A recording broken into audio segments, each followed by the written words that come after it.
Football players association of India 2006 সালে যাত্রা শুরু। বাইচুং ভুটিয়া উদ্যোক্তা ছিলেন।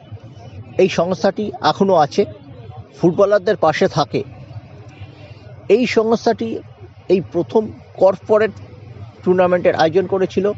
5-a-side টুর্নামেন্ট ফাইনাল ডে ছিল আজকে। রেঞ্জার্স মাঠে খেলা হলো।